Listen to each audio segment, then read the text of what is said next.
Hello everyone, welcome to my channel Vagisha on Her Fool's Journey. I'm Vagisha and today I'll be reading for the collective about messages that need to come through for this new moon in Taurus. New moons are a great time for starting a new chapter and for planting seeds for the future.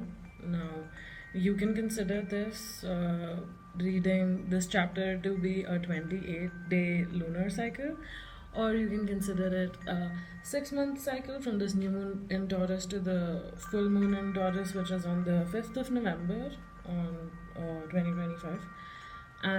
Or you can consider a 12-month cycle till the next new moon in Taurus, which will be on the 16th of May in 2026. This is also my first ever YouTube reading, so it's going to be a new chapter for me as well. And I'm very excited to put this out there, and I hope it finds you when you need it and it gives you the answers that empower you and enlighten you in the best way possible for the highest good of all. With that being said, we've got 3 piles to choose from. You can pick from the timestamps in the description or the pinned comment. This is pile number 1, the door, with this beautiful little malachite crystal. It's malachite, right? It is malachite, yeah, okay. For pile number 2, we have this card, the harvest, and we have this beautiful carnelian crystal. For pile number 3, we have the hearth,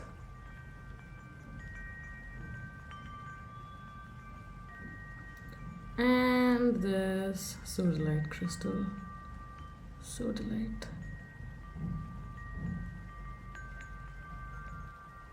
Please feel free to pick the pile or the crystal or the number that resonates with you the most, and I'll see you on your reading.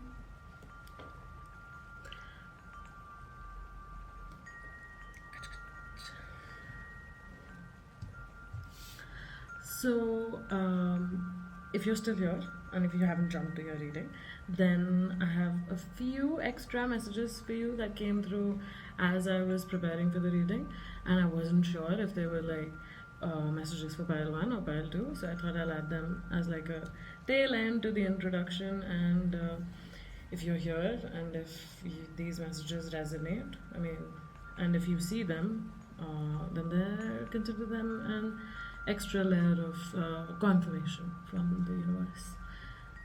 So yeah, the number that came through was 333. I also saw an eagle, a crow, or a really black crow, or a raven. I never know how to tell the difference. One of those. And a lotus. Specifically a purple lotus. Yeah. So, yeah. Anyway, now on to the readings.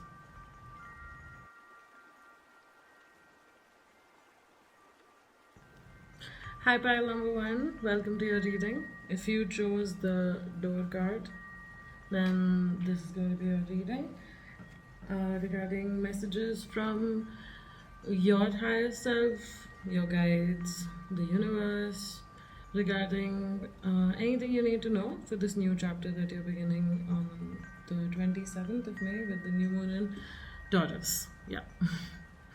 So, 1 second. For your cards, we have the Creative Fire card, the Spark of Hustle,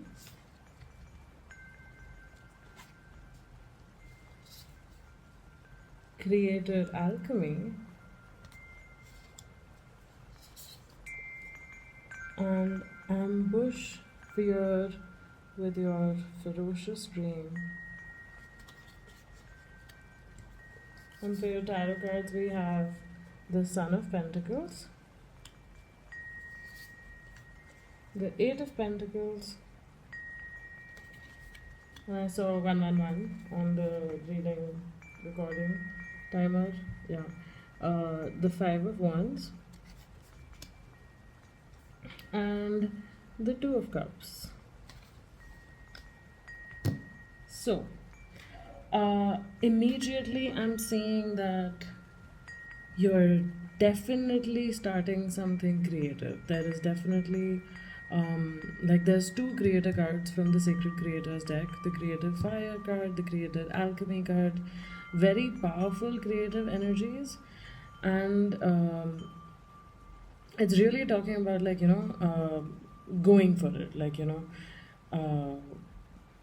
trailblazing energy. I can also see how this might be something that is being turned up with Saturn moving into Aries. So, yeah, let me start with this card first, the Door card that you chose. This is from the Wild Wisdom Tarot book. It's actually a whole book. And they came with these 28 cards, and I really love the cards. I especially love the imagery.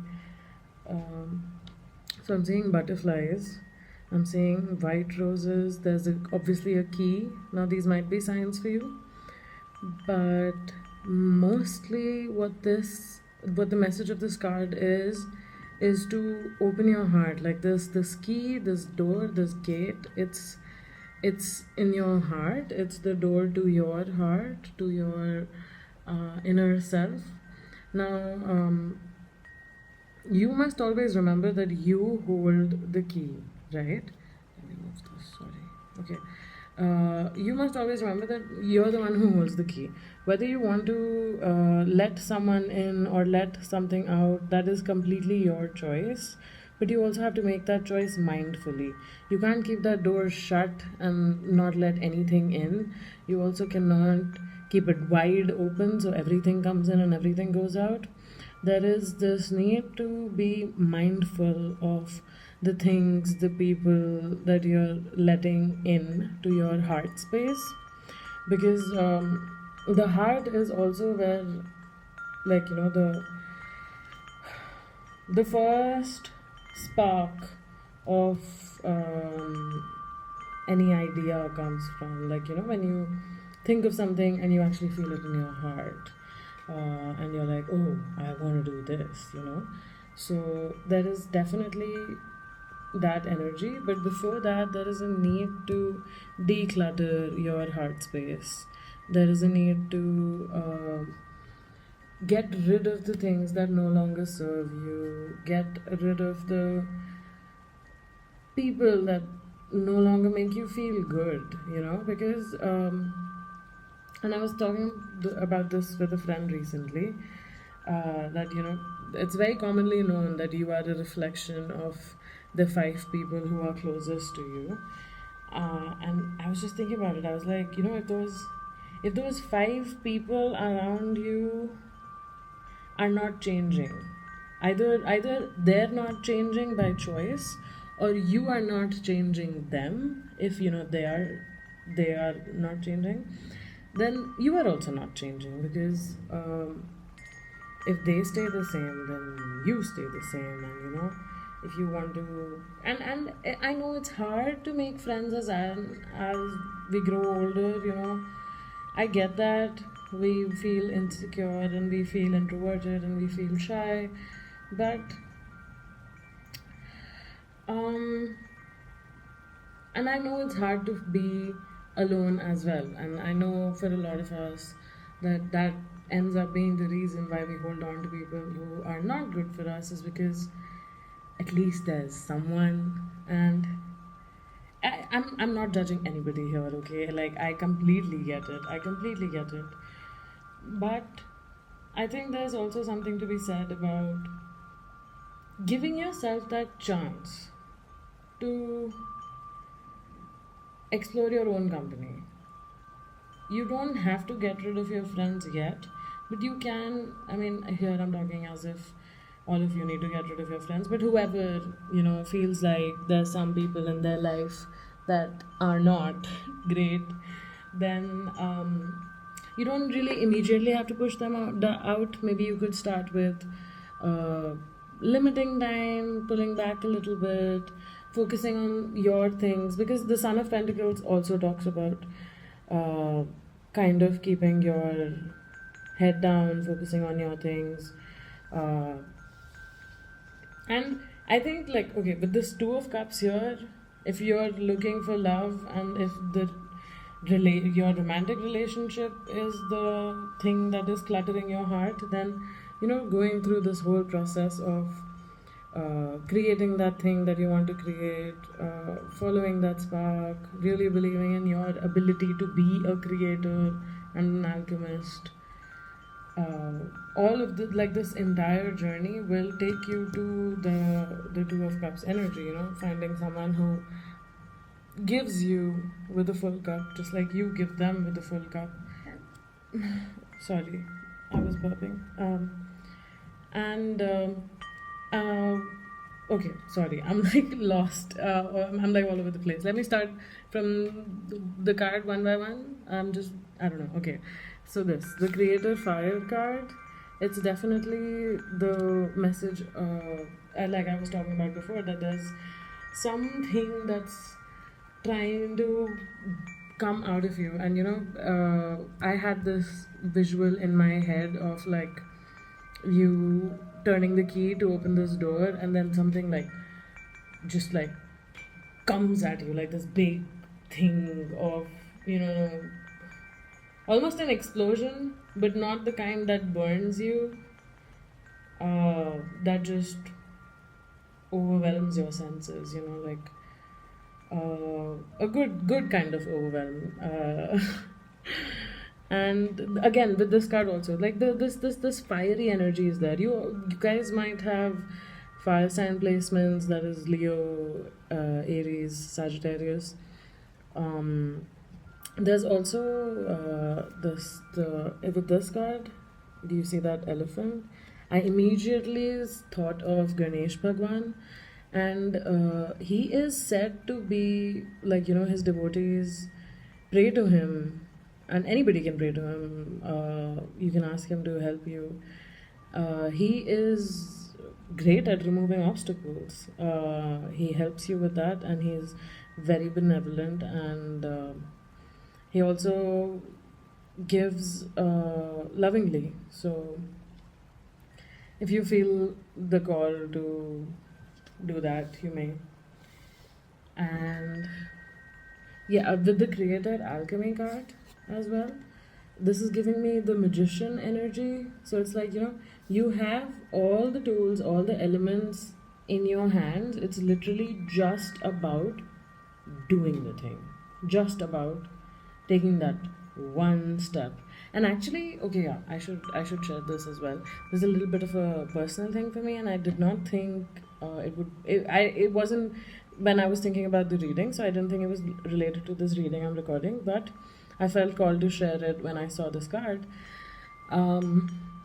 I've been, like I mentioned in the introduction, in case you missed, this is my first ever YouTube reading, and I've literally been thinking about it for so long. Like it's honestly not funny, and I will not tell you how long because you laugh at me. But every time I have thought of it, every time I have seen that dream in my head, it looks so beautiful, right? But also so far away. Like I would see myself standing at the edge of a cliff, and that dream of mine was like ways away, ways away on the other side of the. In Hindi, we call it khai, which is like, I don't know what the word is, like basically like deep valley, right? Like if I fall, I'll probably shatter into a million pieces. So I never tried to take a step. I just kept standing at the cliff. I just kept looking out onto the other side of that life that I could see, which looked so beautiful, but also so far away. So today, when I was in the shower and just letting my thoughts do their thing, I had this visual, whatever that. I was still standing at the edge of that cliff, but I decided to take a step. And in taking that step, when I raised my foot to take this step, that cliff, that distance became negligible. Like it's like I increased in size, and what I thought would be a giant leap for me was actually just one step.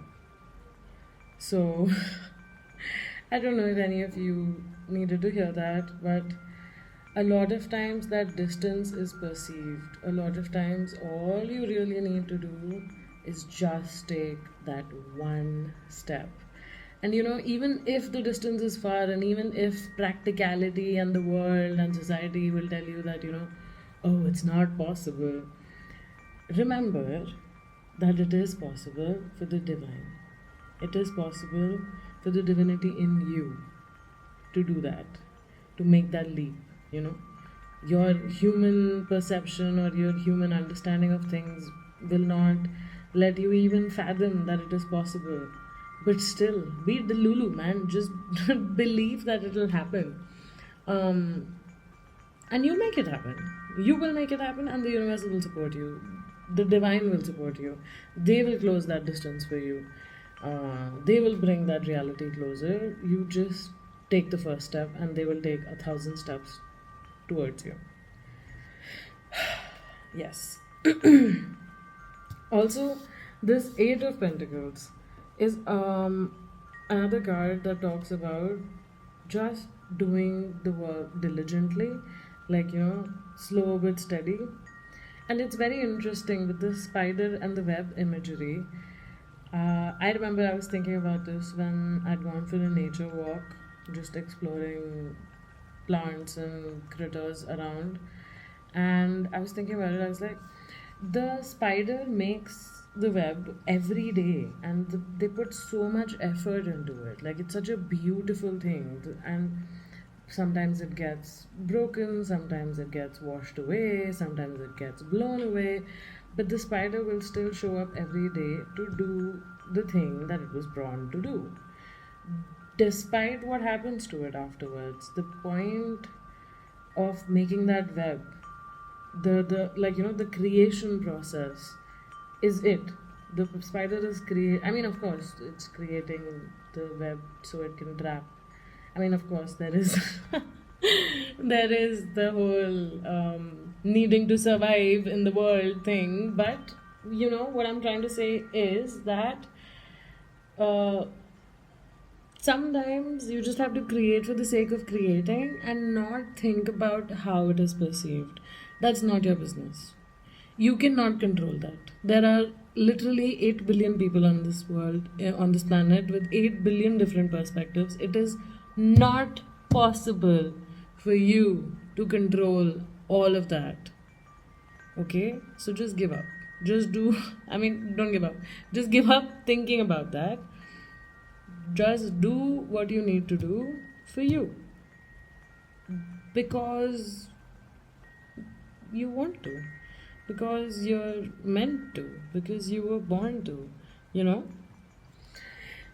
Also, with this Five of Wands, I'm getting the sense that some of you all need to meditate.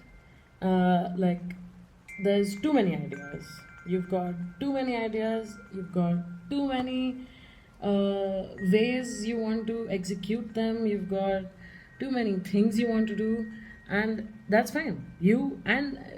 Don't get me wrong, you can and you will do all those things if you want to, but pick something and move towards it. Calm down your thoughts, clarify them, see what is what, see where you want to go, right? And then go for it. Yes. Anything else? The Son of Pentacles could also be a person, a shy, reserved, quiet person in your life. Maybe someone you'll fall in love with. Maybe someone with 5 placements. Or maybe someone who'll just be a great... I'm just saying love because of the Two of Cups. It doesn't have to be love. It doesn't have to be the typical romantic love. It can be great platonic love. It can be love. Love is love. Love is the point. it's the starting point. Anyway, I'm also going to pull, I have pulled two cards for you in terms of what crystals would be good for you at this time. And we got the Sodalite card. The Sodalite is also the card that came for the third pile. So you might want to check that pile. There might be messages for you. And the other one is Carnelian. Now I will read about it. So, let me. Sodalite. What it is? Friend to the chronic meditator, Sodalite, known by some as poor man's lapis, is a salty deep blue stone speckled and striated with white calcite inclusions. Who needs it? Planners, producers, Virgos. Where to put it? Wherever you do your best non thinking. When to use it? When you have a big decision to make, when you're 99% finished with a project but can't get your head around the last 1%. Don't seriously give up. Meditate with Sodalite. Abandon solution oriented thinking. Surrender to your intuition and watch your problem get solved from someplace much deeper. Wow. And then this is Carnelian. What it is? Carnelian is a calcium vanadium silicate. Its name is an acronym. Its vivid color is next level, electric blue. The best Carnelian hails from India. It's a go-to stone for those looking to channel messages from on high or explore the possibilities of supernatural communication. Who needs it? Storytellers, soothsayers, healers, therapists, psychics. Where to put it? Wherever you translate inspiration into the written or spoken word. When to use it? When it's time to speak clearly and straight from the heart. When you want to get weird, ask Carnelian to make you a conduit for messages mysterious and eternal. Expand your consciousness. Okay. Yeah. Carnelian, this card also reminds me of Shivji because of his blue throat. Some of you all may need to work on your throat chakras because the two crystals that came were the blue crystals. Sodalite is, and both of them talked about, saying the thing. I really resonate with this reading myself because, yeah, I do. And also, I'm getting the sense maybe some of you all might be Virgos. I'm a Virgo rising myself, and a Taurus moon. Sorry, Gemini moon, but a Taurus moon in Vedic, like Jyotish. Okay. Yeah. So I think some of you all might be writers, and if you are trying to get into a consistent habit of writing, if you want to write your book, your blog, anything, I would really recommend Big Magic by Elizabeth Gilbert, the one who wrote Eat, Pray, Love. It's a very nice book. She talks about her writing process, and she talks about how creative work is work. Your craft needs to be practiced every day. And so is the case with anything that has the word craft in it, like witchcraft is also something that needs to be practiced every day. It's something you, not every day, but something you do, right? The consistency of doing the thing is what makes you the doer of the thing. Like, if you write, you're a writer. If you sing, you're a singer, If you create, you're a creator.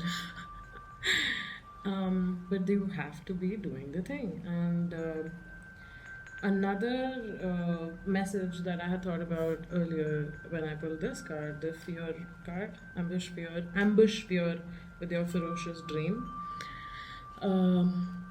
It's about doing the thing even if you're scared.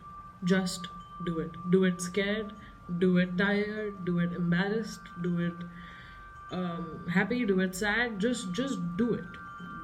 I am a chronic procrastinator. I can come up with at least five excuses to not do a thing like that whenever I'm given anything, okay? But I know that when I do the thing, I feel good, you know. But actually, when the thing is done, I feel a little good. I don't feel great. I wish I felt great.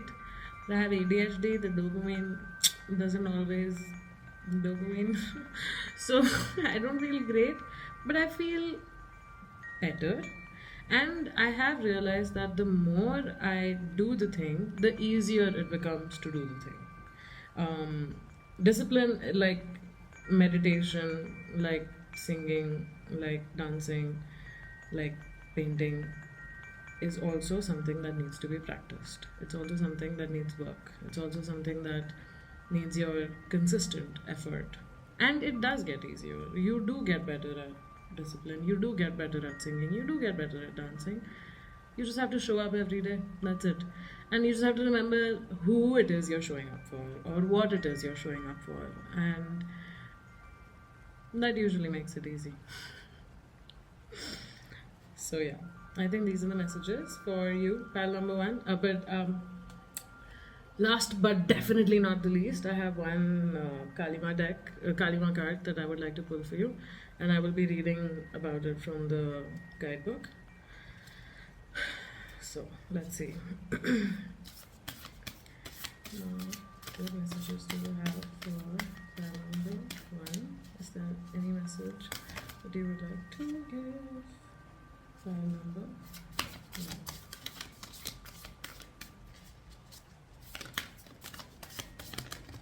Okay. Ooh.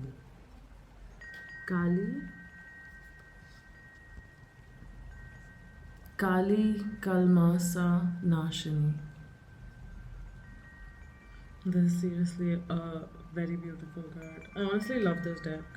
The Kali Oracle deck by Alana Fairchild.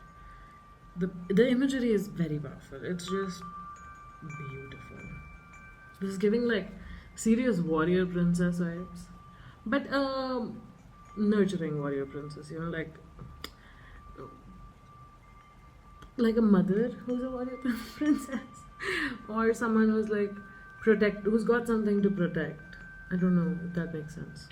But I will read about this from the book. One sec.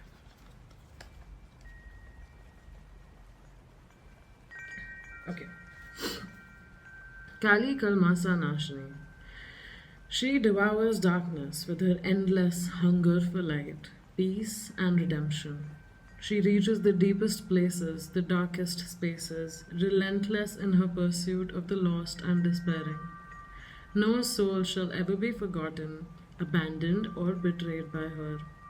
Those that believe in their own guilt, their sin, their shame, evoke her mighty tenderness, and she feasts upon the darkness that threatens to consume them, alleviating the weight of their suffering, allowing their hearts to become light and free. I told you I was getting mother vibes, man. This is so sweet. The name Kali Kalmasa Nashini translates as she who consumes sin. She destroys ill intent. She eradicates mistakes. Here is Kali as the supreme divine weapon. She is the archer and the arrow. She is the divine mind unleashed, so it shall raise anything built on negative foundations, and who vanquishes all evil. Hers is the power of Pashupatra Astra. This is a Sanskrit word which refers to the ultimate spiritual weapon. It has the capacity to neutralize every other weapon in the universe. This divine weapon can be unleashed in numerous ways, whether its power is delivered by arrow or sword, or a release of a thought, glance, or sound from the divine mind. Its action is unequivocal and swift. In the blink of an eye, something once considered as solid as a rock is reduced to nothing. This is giving that fire energy from earlier on in your reading. The manifestation of this power is so great that we must take pause to consider our motivations, to have kindness and detachment when connecting with this form of Kalima, or indeed any of her forms. Fear can make our intentions and actions unnecessarily aggressive, Better to come to Kali from a place of gentle heart and unwavering firmness of sanctuary in her wisdom. Better to recognize that her wisdom, rather than our own point of view, can accomplish the best outcome for all beings. Better to trust in her divine justice and mercy than your concerns about whether you or another shall be held karmically accountable for your actions. You can release all such concerns and simply trust in her. This will bring peace to your mind and allow you to let go of the past, your mistakes, and the errors of others without being harmed. You will learn, but you will not suffer. This brings spiritual benefit to all beings. There is a commonly held view that the more powerful you become, the more aggressive or forceful you must be. The Divine Mother offers us a different perspective. You can be simultaneously fierce toward ego and be kind toward the heart. With true power comes wisdom, and wisdom knows when to be gentle and how to obtain ever greater outcomes through tenderness rather than force. Sometimes a strong and unwavering approach, even sacred rage, may be necessary to accomplish a task, but more often than not, there will be another way. Kali Kalmasa Nashini comes to us when we need to know we have so much divine support for our purpose that we can afford to handle what needs to happen with some care. We don't need to approach every conflict with all guns firing. Although the power will rise up to meet the need, we can give some breathing space for that to instinctively happen, and only to the extent necessary. The divine knows how to accomplish things in the best way. If we strengthen our inner connection to that divine wisdom, we will spontaneously know how to proceed. The oracle guides you to be present and do only what feels correct in each moment, rather than to react or decide what you think your behavior should be. You will sense the best way to proceed as you stay true to your intuition and instincts. The Divine Mother is guiding you, and you do not need to fear. There is also the expression, what's done is done. In this emanation, as the consumer of sin, Kali Kalmasa Nashini devours past error. This concept of sin is not intended to elicit guilt or shame on our part, but to give us a sense that we can become free from what has been, to learn from it, yes, to allow it to continue to define us and direct the courses of our lives, hell no. If we feel that what has been done is too great to deserve such compassion, remember that the Divine Mother's blessings are only able to bring benefit to all beings. It is the human perspective that sees things in terms of winning at another's expense. In the higher and truer view, that is simply not possible. True benefit brings spiritual benefit to all beings. What is truly right in the spirit, rather than a matter of one person's opinion versus another's, is ultimately best for all. When this oracle arises, it is a call to give up on the past and your stories about it, especially those that tether you to something you have long since outgrown. Let yourself off the hook. Trust that if you have been beaten down, you will rise with divine grace, to believe in yourself and your path, and to know that ultimately your divine destiny can never be overcome. I don't think there's anything else to add. I dare not. Honestly. That was perfect, man. You've got this, Balwan. You've got this. Trust me. I'm sending you so much love, and sending your higher self love, and sending your family love, sending healing. I don't know. I feel like you've got this. This is like, yeah. I'm sending you a big hug to cheer you on. Okay? Thank you for watching this reading. Thank you for spending this time with me. Thank you for letting me read for you. And feel free to watch other reading, like the other piles. And I'll see you later. Bye.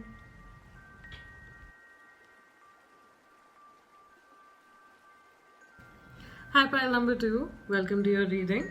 If you chose this card, the Hearth, then this will be your reading for messages from Spirit, the universe, your higher self, your guides, anyone that resonates. For anything that you need to know on this new moon in Taurus, it can be like it can be a 28-day thing, it can be a 6-month thing, it can be a 1-year thing. So yeah, okay. For your cards, we have manifesting and doing, bliss is worth creating from,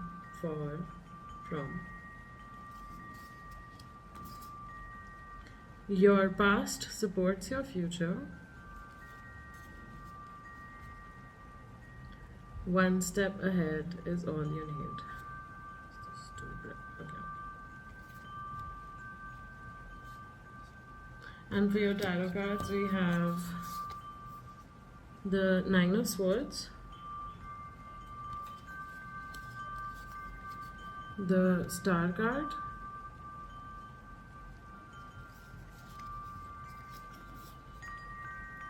Six of Swords,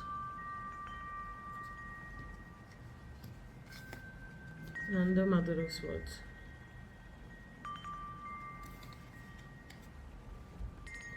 So, pile number 2. First of all, I am absolutely in love with the colors of your reading, man. Even this card, like, these are some of my favorite colors. And I love a good veggie situation. Do you see how abundant this whole thing is? Wow. Okay. So, the Harvest card actually, it kind of talks about appreciating your harvest. I'm getting the sense from these cards that, okay, in a small a nutshell, I will elaborate on it, but in a nutshell, what I'm immediately getting is you are trying to manifest something, but you're not really doing the inspired actions, and you're not being grateful for where you are right now. So yeah, that is, it's manifestation really requires you to be in that energy, right? Like that high vibe, quote unquote, energy of believing that you have the thing, but also very, very importantly, gratitude. Like you really have to be in the space of gratitude for everything that you have already manifested, because it's kind of like giving confirmation to your brain that, look, I've already manifested these things, so I can also manifest these other things that I want, right? So the Harvest card specifically talks about like appreciating your harvest, appreciating the abundance that you have gathered around yourself. And really, sometimes we forget that, we worked so hard and we got so far. Sometimes we get so lost in trying to get to the next thing that we forget that, we've already come a long way. And sometimes that needs to be celebrated too. You can't just keep moving on to the next thing, right? Like, if the journey is to be enjoyed, then the journey is to be enjoyed at every step. You can't just be rushing through it trying to get to the next step. This card as well, the bliss is worth creating from. First she wrote from, then she cut it, then she wrote for, then she cut it, then she wrote from again.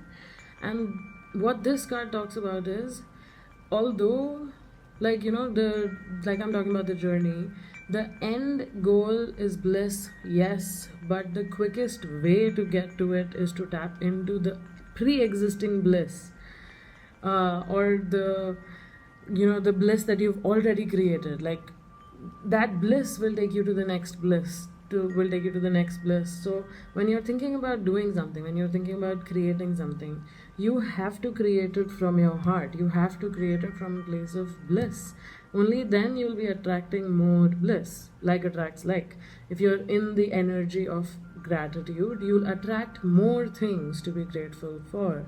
You'll attract more things to be thankful for, more experiences that you appreciate, right?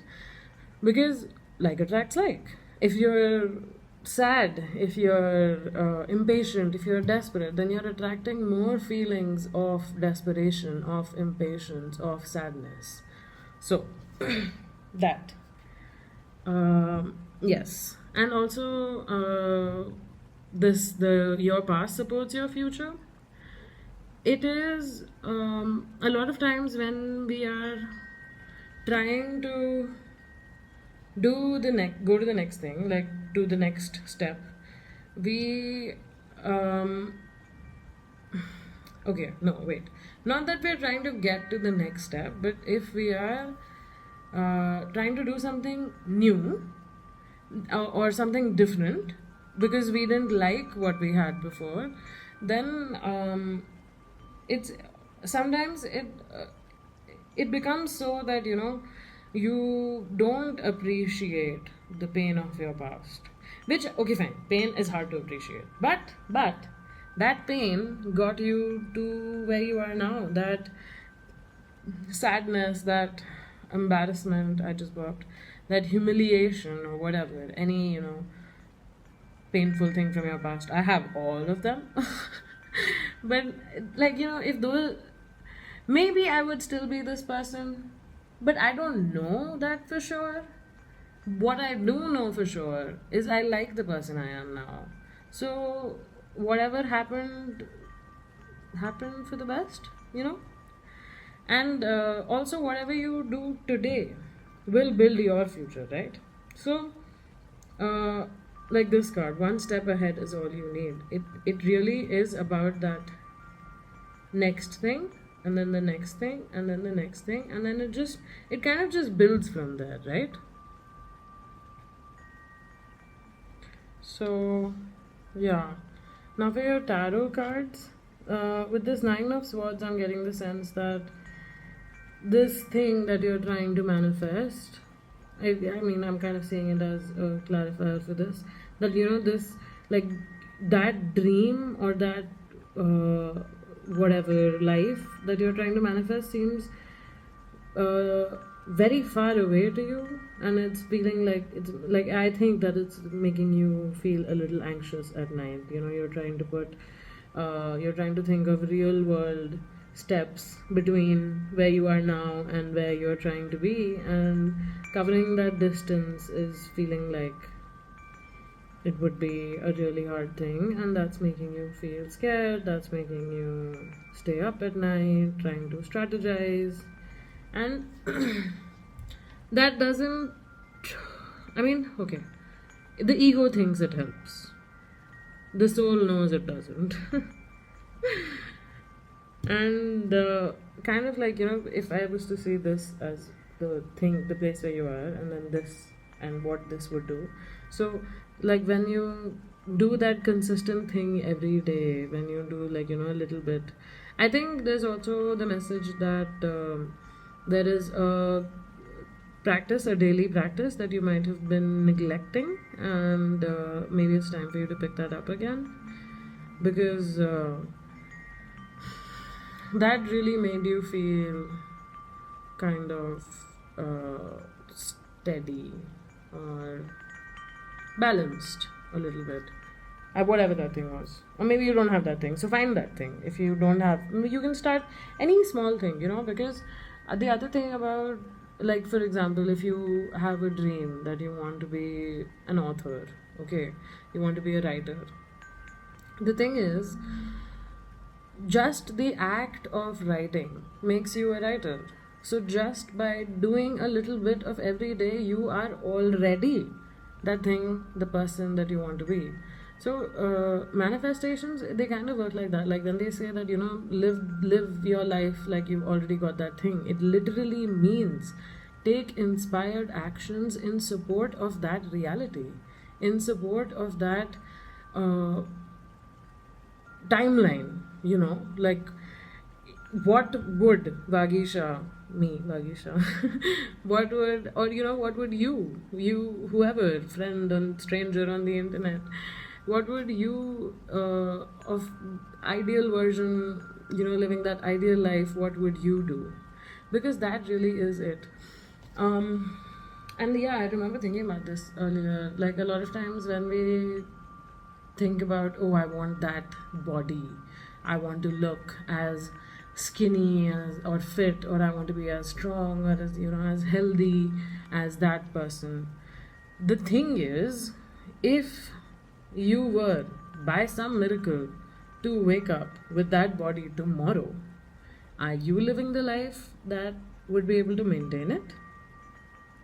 Are you doing the things that are required of you to embody that strength? Because the body, like, okay, fine, sometimes people are lucky, or they have genetics on their side and they're born with the ideal body type or whatever, but is that, first of all, that doesn't take you far. Second of all, that is still, like, if you still want, like, being healthy and looking good are also two different things, right? So if your intention is to be something, you can look good one day and be unhealthy at the same time, or be unhealthy the next day. Like, looking good and healthy are not the same thing, let me clarify that. But what I'm trying to say here is, if you want a body that is strong, that is powerful, but you are not ready to do the things that will make that body, then it's not possible, right? Then you're not really manifesting. Then you're hoping, you're wishing, you're dreaming. And the difference between just dreaming and manifesting is inspired action, putting in the work, doing the thing, one step at a time. And you'll realize, one step at a time, little by little, by putting in consistent effort every day, that you've reached the finish line. And also make sure to enjoy the day, every day that you take a step,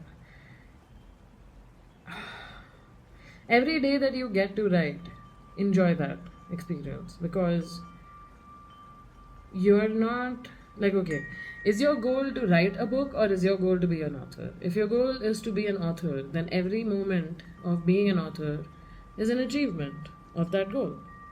So create more of those moments where you feel that you've embodied the identity that you're trying to manifest. And yeah, it'll take you there. It will. Also, the Mother of Swords card, before I finish. This is a, I guess, a comparatively shorter reading. The Mother of Swords card is talking about maybe a female energy in your life, someone who is reserved. I was gonna say shy, but not shy. Reserved. Like, they're not. It's not that they are shy or not confident. They just like to keep to themselves. It could also be someone who likes to knit, like a grandma or something. Someone who might have grandma or someone. Sorry, and it could be someone who's recently become a widow or been divorced. Yeah, this person might be able to give you you can look to someone like this to hold you accountable to taking those steps. Yeah, that's how I'm feeling it.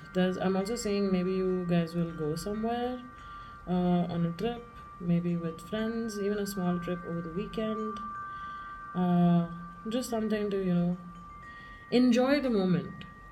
Like, here's the thing. You are trying to create the things you are trying to create, and you're trying to build the life that you're trying to build. But it's important to live the life that you have built.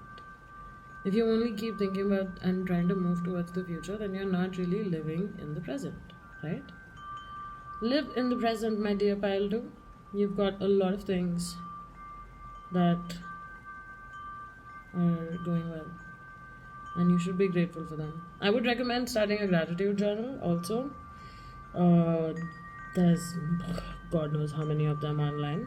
You can even download an app. There's one app that has the 5-minute journal prompts in it, and I like the simple user interface design. It's called Write a Day. Write a Day. Yeah, you can try that. It's nice colors. It's got the colors of your reading actually. Yeah. So pile number 1, 2. Sorry, I said 1. Pile number 2. Yeah, those were your cards, and I've also got 3 crystal cards for you. 3 jumped out. They didn't come out for a long time. I was shuffling for a while, and I had to ask the cards like 3 times. So I don't know, maybe these crystals will be hard to get, or maybe you're not ready for them, or maybe they're not helpful for you. Take it how you like. Anyway, the cards are, this is Topaz. Here, you can take a screenshot if you want to read what it's for.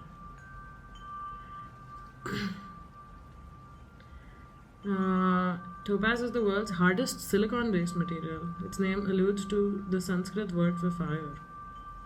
Tapas. Ah, interesting. I didn't know that.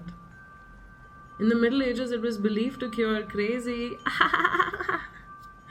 That's funny. Okay. So where to put it? Where the action needs to happen? When you're aiming in the right direction, but you keep misfiring, passion is totally indispensable, but if you're not careful with it, it might burn you up.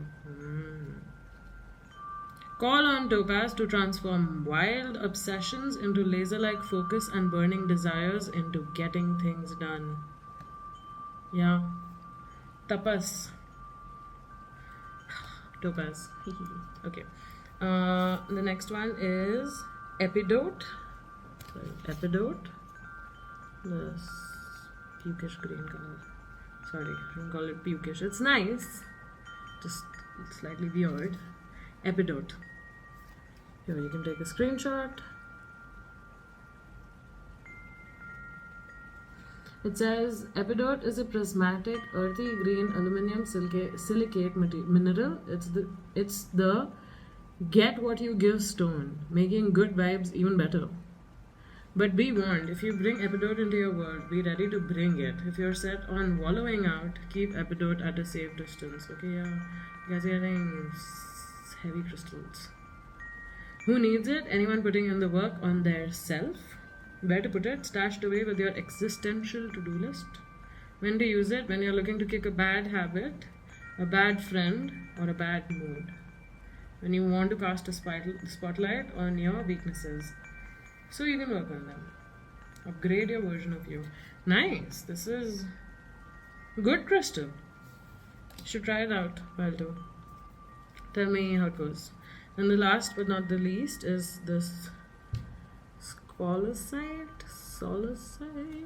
Here, take a screenshot. Tell me how you say it. Okay.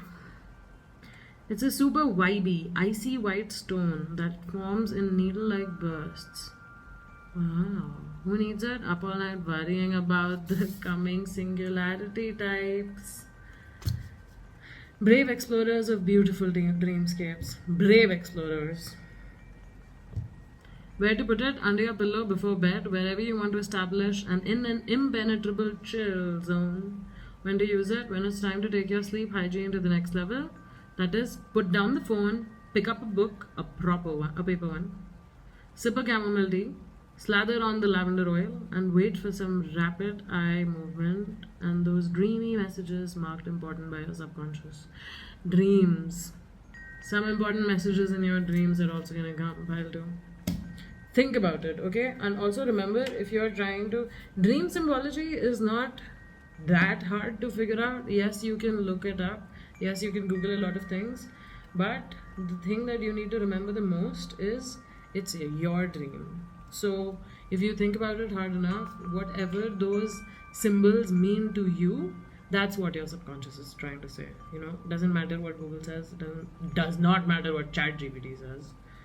Just just listen to your gut about your dreams. Yes. Now, last but not the least, Kalima deck. Ooh, let's see what she has to say. Kalima, please give us any message that you want to give. Pile number 2 for this new moon in Taurus. Any message that you have for pile number 2 for this new moon in Taurus? I'll pick the one that fell. It's the same as pile number 1. I read it for pile number 1. I'll just put the timestamps. You can go to that timestamp because I was gonna read it from the guidebook anyway. I'll give you the gist of it though. Fight for what you believe in, but also surrender to Ma and to her great wisdom. She brings benefit for all beings. Trust in her abilities to do what is right and to do what needs to be done. Yeah. She is the spiritual weapon that can, the ultimate spiritual weapon, Pashupati Astra. Let me just read.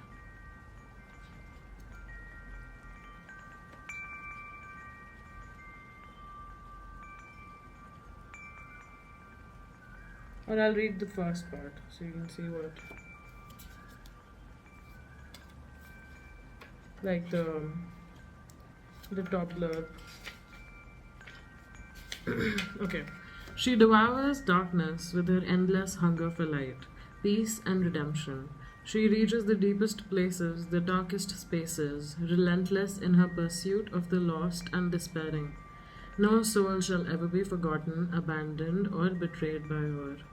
Those that believe in their own guilt, their sin, their shame, evoke her mighty tenderness, and she feasts upon the darkness that threatens to consume them, alleviating the weight of their suffering, allowing their hearts to become light and free. Thank you, Mom. Yeah, I guess that was the message for you. Pile number 2. I don't have anything else to add. Thank you so much for letting me read for you. I really, really, really enjoyed it. These are honestly my favorite colors. Colors. I love colors. Yes. Okay. What else? I'm sending you so much love. I'm sending your guides love. I'm sending your family, your friends, anybody, all of you, so much love. Please take good care of yourself. And I will see you again soon. Bye.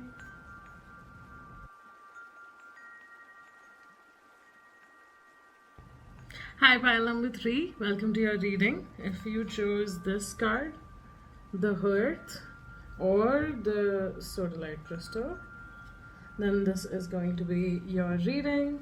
We're asking Spirit today about messages that you need to hear for this coming new moon in Taurus, and we're going to be asking Spirit about anything that you need to know for this coming chapter. Basically, like, new moons are the start of a new chapter, so you can look at it as a 28-day lunar cycle till the next new moon. You can look at it as a 6-month cycle till the next full moon in Taurus. You can also look at it as the 1-year cycle till the next new moon in Taurus.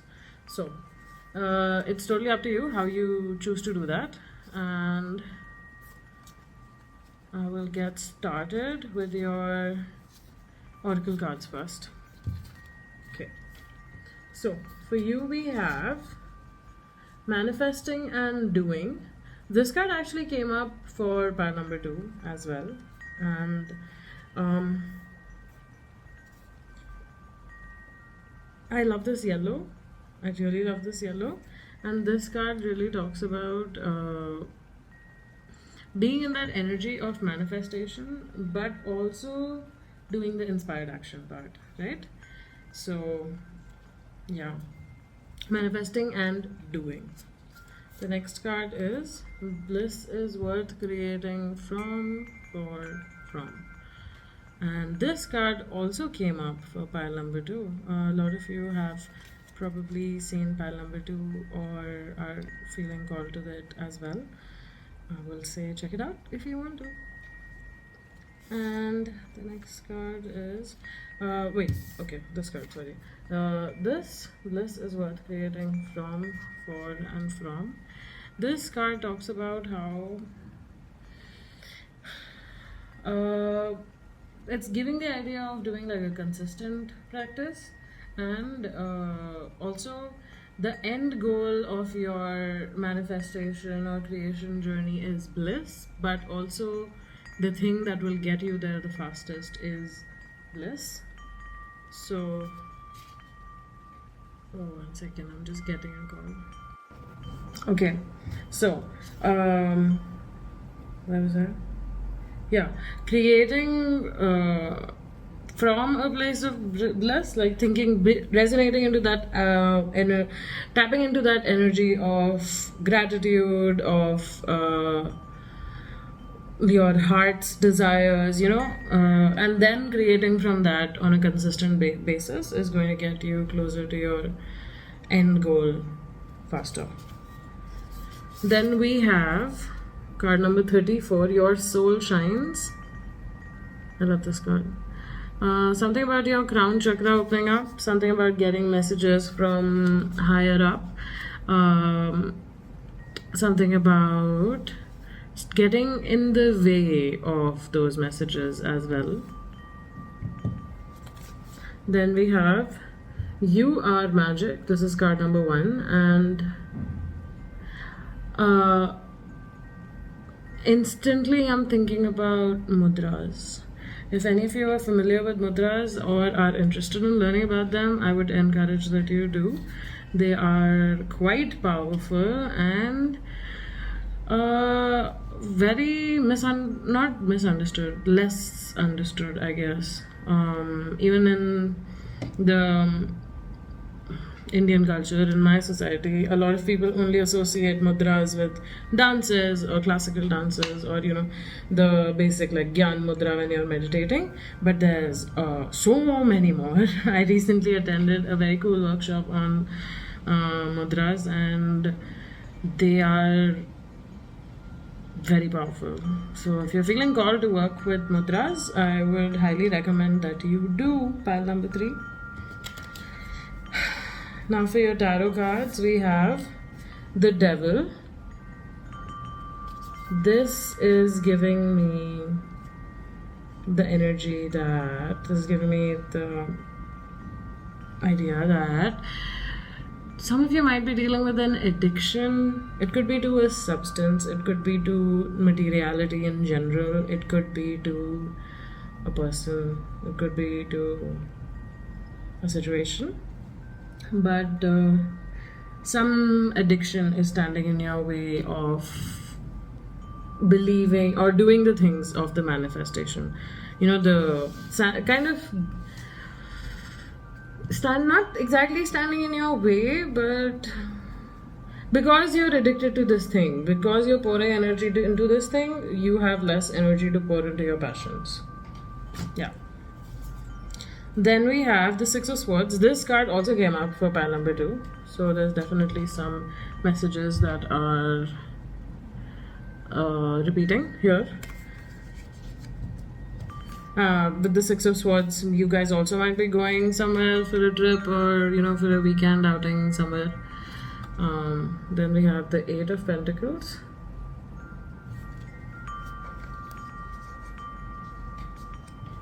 Then we have the Four of Pentacles.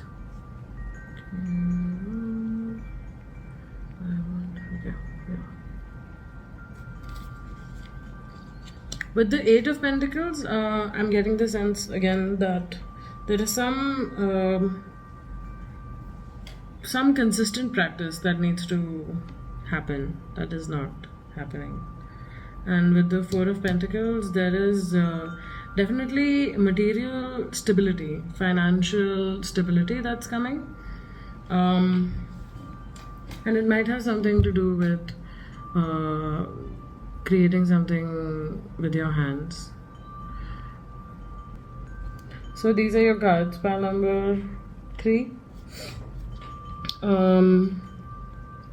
Yeah, the general sense I'm getting here, and this is different from pile number 2, is that where pile number 2 was having trouble with the inspired action part of manifestation, you are having more trouble with the mental belief that those manifestations belong to you. You're doubting whether you can achieve that thing, and something about this thing that you're addicted to is making you feel that way too. There could be a devil energy, like a person in your life, someone like, like I had this friend who loved playing the devil's advocate, and while I can appreciate the necessity of doing that sometimes, it doesn't need to be done all the time, right? So maybe there's someone in your life who's got that energy of pessimism that just like brings you down or makes you question the possibility of your dreams becoming a reality. But here's the thing, pile number 3. If you have that desire in your heart, then that means that you are meant to have that thing in this life. Otherwise, okay, when our soul comes into this onto this planet, we have certain inbuilt tendencies or desires, and those things, they resonate from our heart, and they give us the idea of what our larger purpose for our life is. Like our smaller choices that we make, for example, if it's a food that you really like, those choices are made after experiencing the thing, right? But even before you have experienced the thing, if your heart is telling you that that thing belongs to you, or that thing makes your heart sing in some way, shape, or form, then it is a soul desire. And you have to listen to that. You have to believe that you are indeed magic, right? You have to believe that. You have to see how bright your soul shines. It's hard to believe that sometimes when we've had layers and layers of pessimism, poured on us. I know that's not an English word, it's a English word.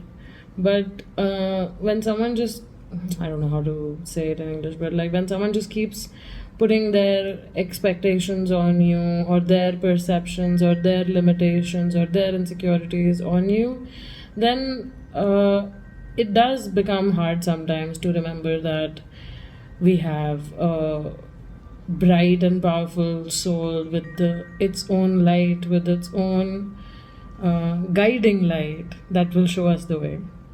So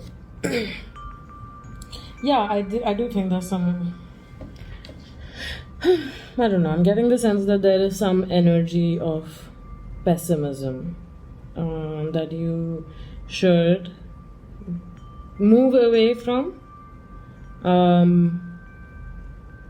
Yeah. Also, the Hearth card. This is that's a beautiful card. I should have spoken about this also. This card, the Hearth card. A lot people don't know this, but the Hearth initially, like in times of when we didn't have electric ovens and stoves, the hearth in the kitchen used to be where the warmth was, right? And that's where the idea of the kitchen being the heart of the home, or the hearth being the heart of the home, came from, right? Because that's where the warmth is, and that's one place where everybody comes to. Like, everyone in the house will definitely visit the kitchen, right? So with this card, another thing that is very interesting is that the heart is not the fire inside, like, it's not the whole fireplace. It's specifically the stone, the thick stone around the fireplace, right? So in a symbolic sense, it's like the liminal space between the fire and then the rest of the home or the house. And it keeps warm also, but it protects the rest of the house from getting burnt. So there's a need to come to center, and there's a need to ground yourself, and to let the hearth, let the warm earth soften the flames of your inner fire and give you a sense of deep nourishment and healing. Like, I'm getting the sense that, it's like sitting in front of a warm fireplace with a cozy blanket and a book and a cup of coffee or tea or whatever you like, and some piano music in the background. Like, the simplest of things, just existing in that simplicity, existing in that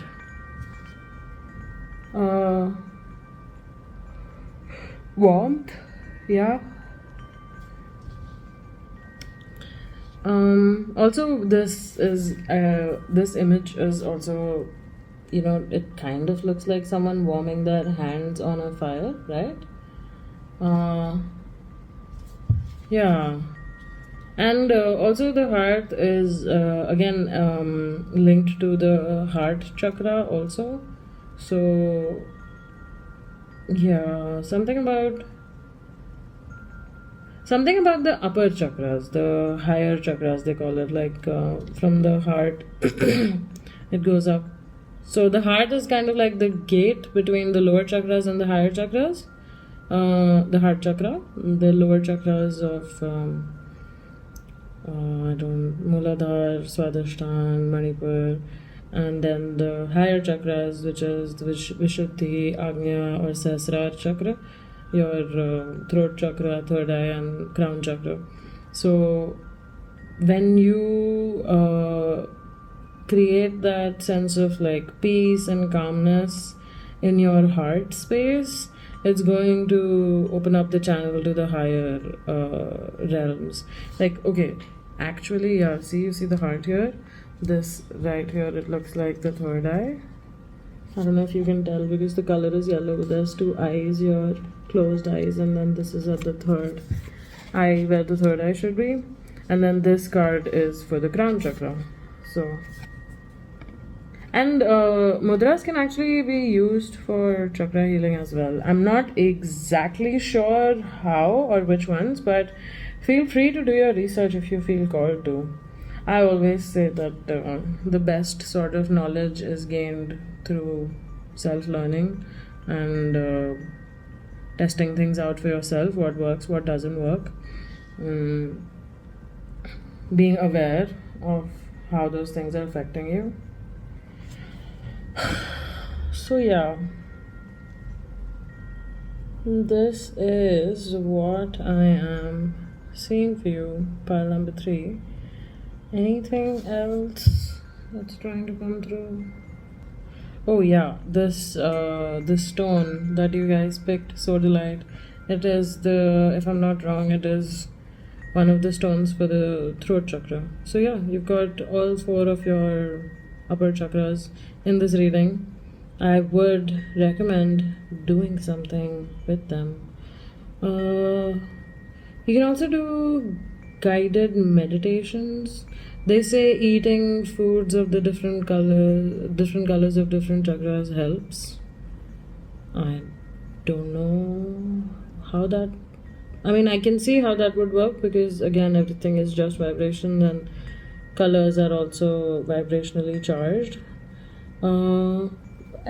In my case, I feel like my most profound experience, and of course, this is different for everybody, it may not work for you. It probably did not work for me the way I think it did, but I just feel called to share it. That I had this app on my phone called the Chakra Meditation app, and it's a very simple, kind of crude app.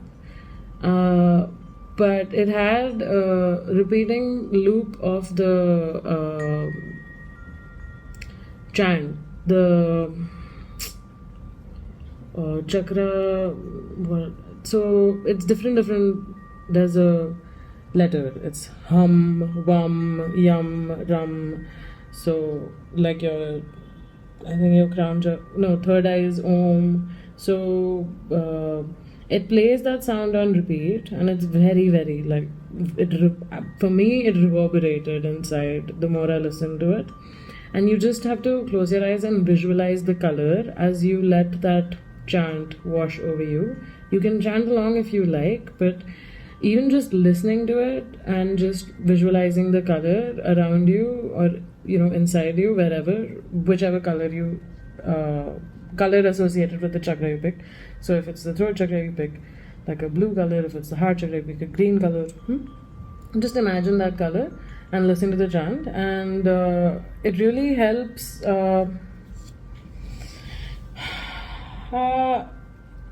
It helps balance the chakra. There's also, like I was saying, there's mudras that you can do it it as well, or yoga asana.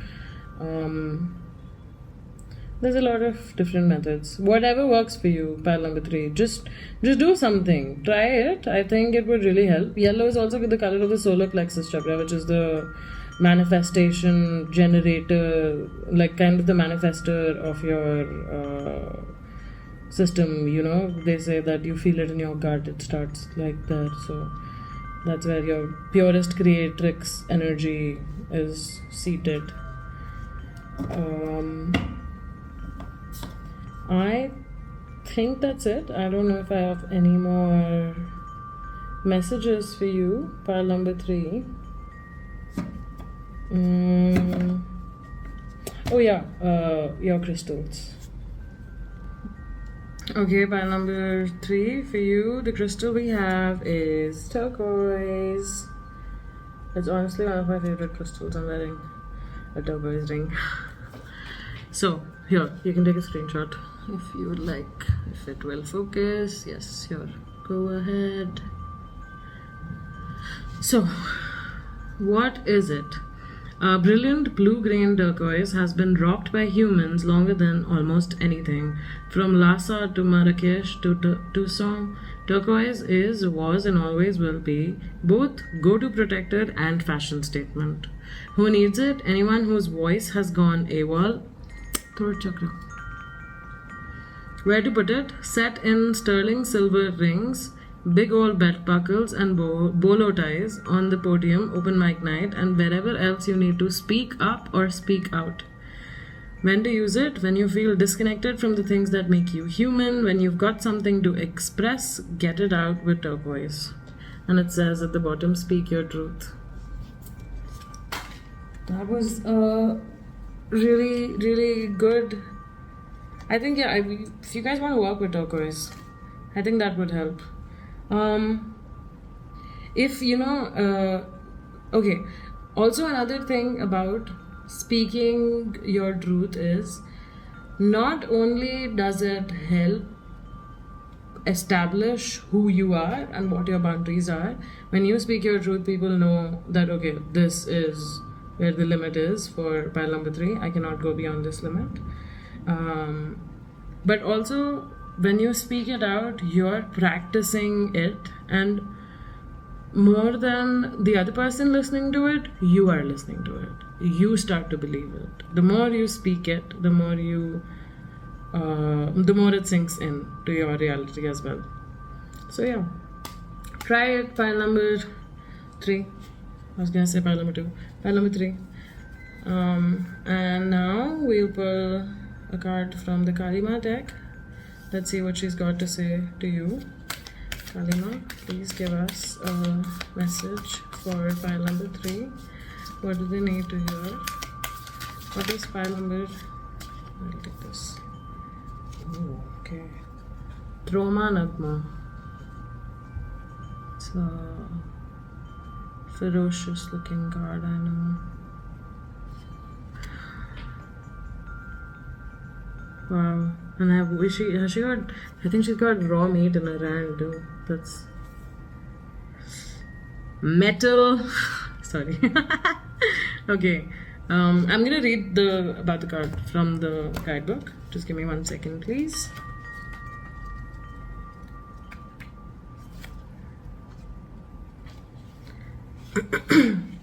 Trauma Nagma. She arises instinctively, responding to a severe threat to your well-being, freedom, and sacred fulfillment. Her fierce form causes the impure to tremble and the pure of heart to move close.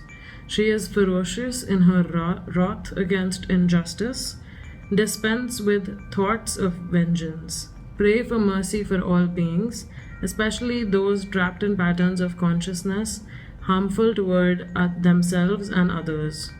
Open your heart to her heart and allow her to attend to all matters of karma while you remain true to your higher self. Wow. Okay. Kali is so responsive to those in need of her that she will manifest in unlimited forms to provide the necessary protections. Her fiercest forms manifest to support us in confronting powerful darkness within ourselves, others, and our world. In Tibetan Buddhism, a Dakini or sky dancer is a feminine spiritual being offering guidance and protection. The Dakini, known as Troma Nagmo and also as Krodh Kali, is a fiercely protective divine feminine being upon whom we can meditate. As we place our focus upon her, we enter into her being for sanctuary.